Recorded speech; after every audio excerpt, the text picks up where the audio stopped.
அனைவருக்கும் வணக்கம். தமிழக வெற்றி கழகத்தினுடைய 2வது மாநில மாநாடு நடந்து முடிஞ்சிருக்கு. இந்த மாநாட்டில் பேசிய தமிழக வெற்றி கழகத்தின் தலைவர் திரு விஜய் அவர்கள் கொஞ்சம் அதுப்பா பேசியிருக்கிறாரு, கொஞ்சம் திமிரா பேசியிருக்கிறாரு. சில பேர் சொல்லலாம் இது பயங்கரமான ஆவேசமிக்க பேச்சு, மாஸ் ஸ்பீச் அப்படின்னு சொல்லலாம். நம்மளுடைய பார்வையில இது திமிருத்தனத்தின் உச்சம் அப்படின்னு தான் சொல்ல முடியும். பேச்சை தொடங்கும் போது ஒரு சிங்கத்தோட கதையை சொல்றாரு. சிங்கம் ரொம்ப ப்ரொக்யூலரானது. வேட்டையாட மட்டும்தான் வெளியில வரும், வேடிக்கை பார்க்கலாம் வராது. வேட்டையாடும் போது கூட உயிரோட இருக்கிற விலங்கை தான் அடிக்குமா, செத்து போன விலங்கு அடிக்காது. அப்படி வேட்டையாடும் போது கூட தன்னை விட பெரிய விலங்கை வேட்டையாடி தான் சிங்கம் சாப்பிடும். ஒருபோது செத்து கீழே கிடக்கிற விலங்கை தொடவே தொடாது. கொலப்பசியில இருந்தாலும் தொடாதான். அப்படிப்பட்ட அந்த சிங்கம் சில பேர்த்தெல்லாம் தொடாது, தொட்டா விடாது அப்படின்னு யாரை எதற்காக இதை சொல்றாரு, யாருக்காக இதை சொல்றாருங்கிறத நம்மளுடைய சிந்தனைக்கு கொஞ்சம் நம்மளால புரிஞ்சுக்க முடியும். ஏன்னா விஜயோட புத்தியே குறுக்கு புத்தி தான். நேரடியாக பேரை சொல்லி விமர்சிக்கக்கூடிய திராணி கிடையாது. ஏன்னா திராவிட சிந்தனையில வளர்ந்தவர் அல்லவா, அவர் அப்படித்தான் பேசுவாரு. விக்கிரவாண்டியில் நடந்த முதல் மாநாட்டில் அண்ணன் சீமன் அவர்களை மறைமுகமாக விமர்சனம்ங்கிற பேர்ல நக்கல் நையாண்டி அடிச்சு பேசினாரு. அண்ணன் சீமன் அவர்கள் அன்றைக்கு காலையில பத்திரிகையாளர் சந்திப்புல சொல்றாரு, தம்பிகிட்ட நான் சொல்லியிருக்கிறேன், தம்பி, அரசியலுங்கிறது மீன்கள் மட்டும் வாழக்கூடிய குளங்கள் கிடையாது, பெரிய பெரிய ராட்சச முதலைகள் இருக்கும், அதெல்லாம் நம்ம தான் எதிர்கொள்ளணும்னு நான் தம்பிகிட்ட சொல்லியிருக்கிறேன். தம்பின்னு நல்லா உயிரை விட்டு அண்ணன் பேசினாரு. கடைசியில தம்பி ஆப்பு வச்சாரு, நல்லா பயங்கரமா முதுகுல ஒரே குத்துனாரு. அதுக்கப்புறம் அடுத்த 2வது நாளே அண்ணன் சீமான் அவர்கள் ரியாக்ட் பண்ணாரு, இது கொள்கை இல்லை, பூமுட்டை, ஒண்ணு சாலையில அந்த வாரத்துல நெல்லு, இல்ல இந்த வாரத்துல நின்று, நடுவுல நின்று லாரி அடிச்சு செத்து போடுவ அப்படின்னு தெளிவா சொன்னாரு. அதை தொடர்ந்து இந்த 2வது மாநாட்டிலையும் பேச்சை தொடங்கும் போது, நாங்கள் எங்களை விட பெரியவர்களைத்தான் அடிப்போம், எங்களை விட சின்னவர்களை நாங்கள் அடிக்க மாட்டோம் அப்படின்னு சொல்லி இந்த சிங்கக்கதை எக்ஸாம்பிளுக்கு சொல்லி யாரை பேசினார் என்று அவருக்கு மட்டும்தான் தெரியும். நமக்கு புரியும், நம்மளுடைய சிந்தனைக்கு அப்பாற்பட்டு புரியும். தளபதி தொண்டர்களுக்கு புரியறதுக்கான வாய்ப்பு கிடையாது. ஒரு கட்சியின் மீது ஒரு விமர்சனம் வருதுன்னா கட்சியின் தலைவரா நீ பதில் சொல்லணும். என்னை விட பெரியவனுக்கு தான் நான் பதில் சொல்லுவேன், என்னை விட சின்னவனுக்கு நான் பதில் சொல்ல மாட்டேன்னா இதுதான் திமிருதனம். உன்னை வளர்த்து விட்டது உன்னை விட உனக்கு கீழே நிற்கிறான்ல, மேடைக்கு கீழே அவன். தொண்டர்கள், மக்கள், சாதாரண மக்கள் உங்க கட்சியை பார்த்து இந்த மாதிரி சரியில்லை அப்படின்னு சொன்னா அதுக்கு நீ பதில் கொடுத்து தான் ஆகணும். எல்லா பதிலுக்கும் இல்ல, மக்கள் மத்தியில எல்லாரும் பேசுறாங்க, ஆமா நீ பத்திரிகையாளர் சந்திக்க மாட்டேங்கிற, நீ வீட்டை விட்டே வெளியே வர மாட்டேங்கிற, பனையூர்லயே உட்காந்துருக்க அப்படின்னா அதுக்கு நீ பதில் சொல்லிதான் ஆகணும். சிங்கம் வேட்டையாட தான் வெளியில வரும், வேடிக்கை பார்க்க வராதுங்கிற. வேட்டையாடனா எப்ப தலைவர் படம் ரிலீஸ் ஆகாதப்ப அப்பனும் பையனும் ஜெயலலிதா அம்மா காலில் இப்படி அப்பாயின்மெண்ட் கேட்டிருக்கோம், படம் ரிலீஸ் ஆகிறதுக்காக நாங்கள் அப்பாயின்மெண்ட் கேட்டிருக்கோம் அம்மாவை சந்திக்கிறதுக்கு, அம்மா வாய்ப்பு தரேன்னு சொல்லியிருக்காங்க, மொத்த டீமுமே அதிர்ச்சியில இருக்கும் அப்படின்னு கையை கட்டிட்டு இப்படி நின்று பேசுனீங்க. அப்ப வெளியில வேட்டையாடினீங்க. அப்ப அந்த மாதிரியா மக்கள் போராடிட்டு இருக்காங்க, தூய்மை பணியாளர்கள் வீட்டுக்குள்ள உட்காந்துக்கிட்டு அந்த போராடுற மக்களை வீட்டுக்கு அழைச்சு பாக்குற. இங்க கவின் அவர்களுடைய ஆணவ படுகொலைக்கு இது வரைக்கும் ஒரு கண்டனம் கூட உன்னால தெரிவிக்க முடியல. மதுரையில தான் டங்ஸ்டனுங்கிற ஒரு விஷயத்த பாஜக எடுக்க பார்த்தாங்க. கொள்கை எதிரி பாஜகங்கிறீங்க, டங்ஸ்டனுக்கு எதிராக என்ன குரல் கொடுத்த நீ, என்ன அறிக்கை கொடுத்த நீ? என்னை விட மேல இருக்கிறவனுக்கு தான் நான் பதில் சொல்லுவேன், என்னை விட கீழே இருக்கிறவனுக்கு தான் பதில் சொல்ல மாட்டேன், செத்த விலங்கெல்லாம் தொட மாட்டேன், தொட்டா விட மாட்டேன். எவ்வளவு கொலை பசியில இருந்தாலும் இந்த செத்து கீழே கிடக்கிற விலங்குகள் எல்லாம் இந்த சிங்கம் தொடாதான். அது சொல்றாரு, இவரே சொல்கிறாருங்க.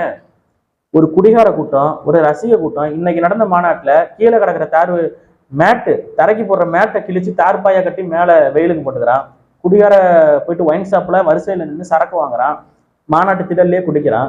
கொள்கை இல்லாத, அரசியல் தெளிவு இல்லாத ஒரு கூட்டத்தை வச்சுக்கிட்டு உனக்கு இவ்வளவு அதுப்பு தேவையா அப்படின்னு தான் கேட்கணும்னு தோணுது. எல்லாரும் விமர்சிங்க. திமுக எப்படி நேரடியாக விமர்சிக்கிறீங்களோ, பாஜக எப்படி நேரடியாக விமர்சிக்கிறீங்களோ, அதே மாதிரி யாரை விமர்சிக்கிறதாக இருந்தாலும் பெயரை சொல்லி நேரடியாக விமர்சிக்கணும், இல்லைன்னா விமர்சிக்கவே கூடாது. அது என்ன மறைமுகமா நக்கல் அடிக்கிறது? முதல் மாநாட்டிலும் இதைத்தான் பண்ணீங்க, 2வது மாநாட்டிலும் இதைத்தான் பண்ணீங்க. ஒரு 2 நாட்களுக்கு முன்னாடி நான் ஒரு காணொலி போட்டிருப்பேன். அந்த காணொலியோட தலைப்பு என்னன்னா, கமலுக்கு 4 விஜய்க்கு 7, 2 பேருமே திமுகவோட ஆளு. கமல் எதற்காக கட்சிக்கு ஆரம்பிச்சாரு, யாரு சொல்லி உள்ள வந்தாரு, எதற்காக டிவி ரிமோட்டை தூக்கி போட்டு உடைச்சாரு, 2019 நாடாளுமன்ற தேர்தலையும் 2021 சட்டமன்ற தேர்தலையும் யாருக்காக வேலை பார்த்து வாக்குகளை பிரிச்சாரு, இப்ப எங்க இருக்காருங்கிறது நமக்கு தெரியும். அதே போலதான் விஜய் இந்த அளவுக்கு உச்சத்துல இருக்காருன்னா அதற்கு காரணம் திமுக. விஜயை வளர்த்து எடுத்தது திமுக.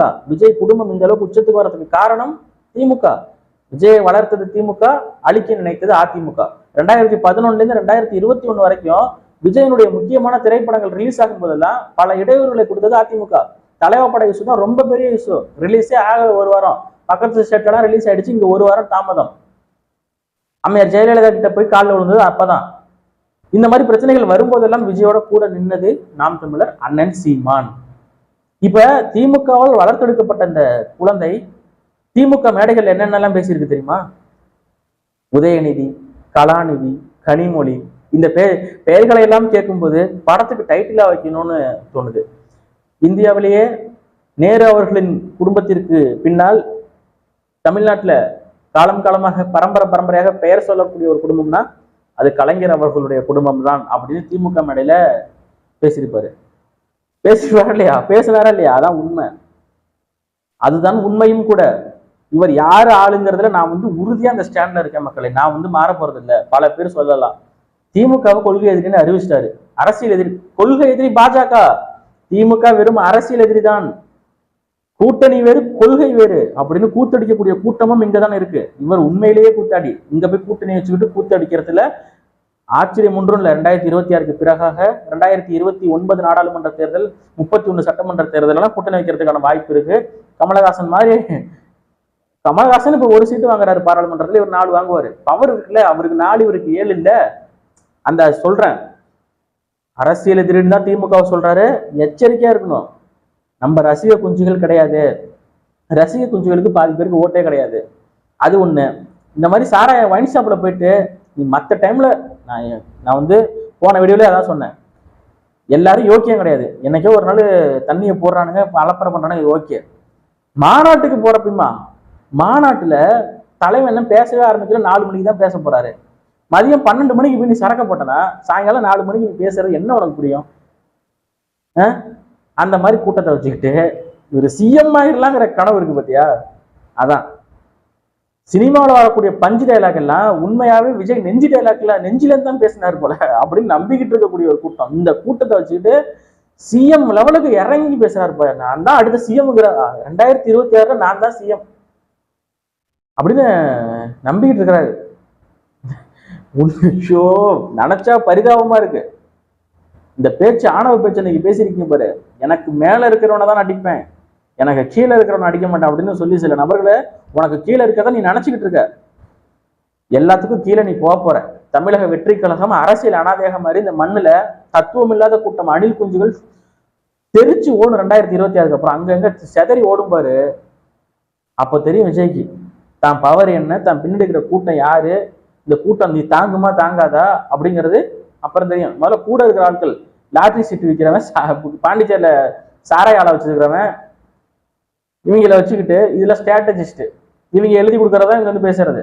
அவனுக்கு தமிழ்நாட்டு அரசியலை பத்தி என்ன தெரியும்? ஆதவர்ஜுனாவுக்கு அவரு தெலுங்கர், அவருக்கு தமிழ் இன்ன மக்களுடைய வழி என்ன தெரியும்? அவரை வச்சுக்கிட்டு இதை வச்சுக்கிட்டு அதையும் இதையும் பேசிக்கிட்டு நக்கல் நையாண்டி அதுப்பா பேசிக்கிட்டு இது ஒரு கூட்டம் பார்த்து ஐயோ. இன்னைக்கு அண்ணன் சீமான் ஒழிகன்னு துண்டு எடுத்து சுத்துறானுங்க. ஏன் திரும்ப துண்டு எடுத்து சுத்துறானுங்க? வேர்க்குது போல விசிறிக்கிட்டே சீமான் ஒழிக. சத்தியமா சொல்றேன், கொள்கை இல்லாததால் சினிமாவை மட்டுமே பார்த்து சினிமாவில் வரவன் தான் உண்மையான ஹீரோ, அவன் தான் நம்மளை காப்பாற்றுவான், சினிமாவில் எப்படி காப்பாற்றுறான் அது மாதிரி நம்மளை காப்பாற்றுவான் அப்படின்னு நம்பிக்கிட்டு இருக்க கூட்டம். நான் ஒரு எடுத்துக்காட்டுக்கு சொன்னேன், நேத்து கூட அந்த கொடி கம்பம் சாஞ்சு விழுந்தது. இது சினிமாவா இருந்தா பறந்து போய் தடுத்துடலாம், ஸ்பைடர்மேன் மாதிரி வலை விட்டு கூட தடுத்துடலாம். நிஜ வாழ்க்கையில தடுக்க முடிஞ்சுதா? கீழே தான் விழுந்தது. கீழே விழுந்து கார் உடையுது. அந்த காரு ஓனர் அழுவுறாரு. இதான் சினிமா வேறு, நிஜ வாழ்க்கை வேறு. இது அரசியல் வேறு, கலை யதார்த்தம் வேறு. கவின் அவர்களின் ஆணவ படுகொலையை விஜயால் கண்டிக்க கூட முடியவில்லை. தூய்மை பணியாளர்கள் போராட்டத்துல நைட்ல பார்த்துட்டு கூட போக முடியல. அந்த அளவுக்கு 6 மணிக்கு மேல சரக்கு போட்டு படுத்துட்டா அப்புறம் எப்படி இருக்கும்? தலைவன் எவ்வளே, தொண்டர்கள் அவ்வளே. தொண்டர்கள் பார் ஒயின் ஷாப்பில் குவிந்த தொண்டர்கள், போலீசார் காவல்துறை தடியடி நடத்தி கூட்டத்தை கலைத்தனர். இதுதான் கொள்கை இல்லாத கூமுட்டைகள் கூட்டங்கிறது.